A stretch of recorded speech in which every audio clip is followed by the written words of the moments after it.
I have a confession to make. I hate economics at first, but when I realized that economics is everywhere, I learned to love it. Here, there are a lot of things we need to analyze as well as to propose solutions to several issues and problems confronting the economy.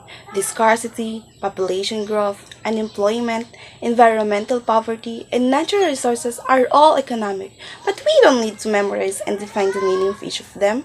Rather, apply it in our daily lives. Why? Because it is not just an economic, but it is an applied in managerial economics. In this course, I learned a lot of things, but let me discuss just the top three of them that caught my attention.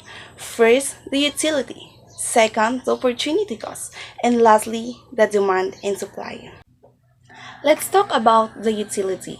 We all know that utility is the one that gives us satisfaction and joy to do one thing.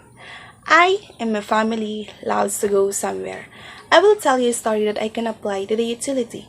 At Robinson's Place Quantum, we are playing. At first, we laughed but suddenly, we lost interest in it. It felt like nakakasawa, nakakaumay, nakakawalang gana, and we get tired of it even we want it more. But the marginal utility declines, and it is because as more of the good is consumed, the additional satisfaction from another will eventually decline. And also, I tell you about maximizing utility, which we can spend our limited money to the two goods that give us satisfaction. But then, we all know that everything has a value or a price that consumers should pay off to the seller. For example, atokong. I don't know what is the English of it, but I know that you know it. It is so delicious. But there's another option, which is the barbecue, and of course, we all know what it is, and it's so yummy, like, I want more. But if I have 50 pesos only and I want these two, what should I do? Maybe... Wait, what is my total satisfaction?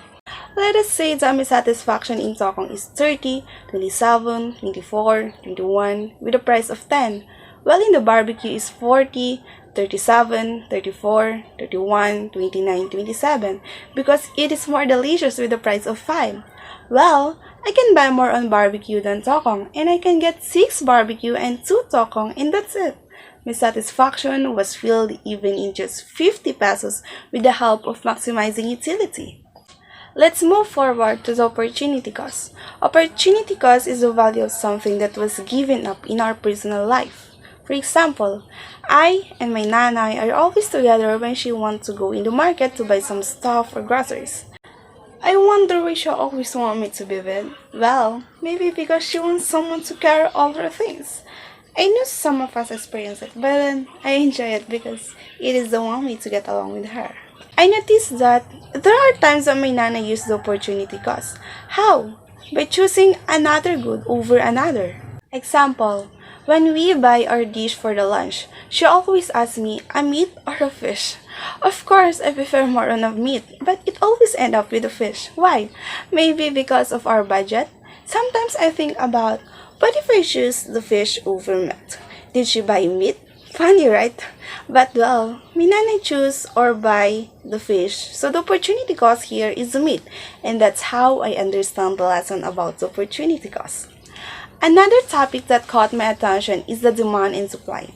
Demand and supply is one of the most difficult topics in economics because it talks about the relationship between the quantity of a commodity that producers wish to sell at various prices and the quantity that consumers wish to buy.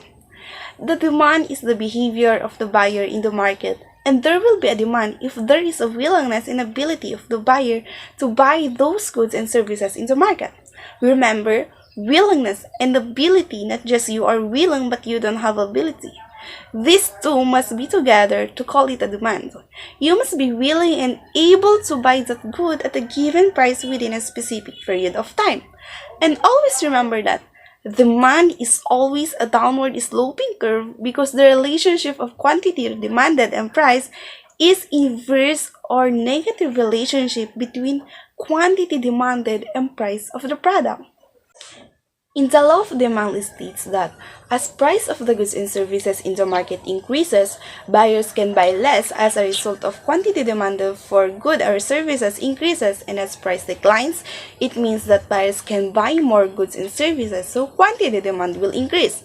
But there is one question on this: why we need to consume more and more if the satisfaction gets low? So it is not worth it to buy more, but we buy more as long as the price of the goods and services gets low. And if the price gets low, we will buy more of goods and services. But if it gets high, why we need to buy? If we all know that additional satisfaction will lead to a lower satisfaction in the consumer. And supply will talk about the seller. Seller should willing and able to produce or to sell at the different prices within a specific period of time. And its curve is upward sloping curve because price and quantity supplied are directly related. As price increases, quantity supplied increases. And that's it. The three topics that caught my attention are utility, opportunity cost, and the demand and supply. I hope that this Kucha presentation of mine will add more knowledge to you as days pass by. Always remember that economics is everywhere. Yes, we can see it, but we always use it. Before I say goodbye, let me tell this quote for you by Dr. Guy Macpherson. If you really think the environment is less important than the economy, try holding your breath while counting your monies.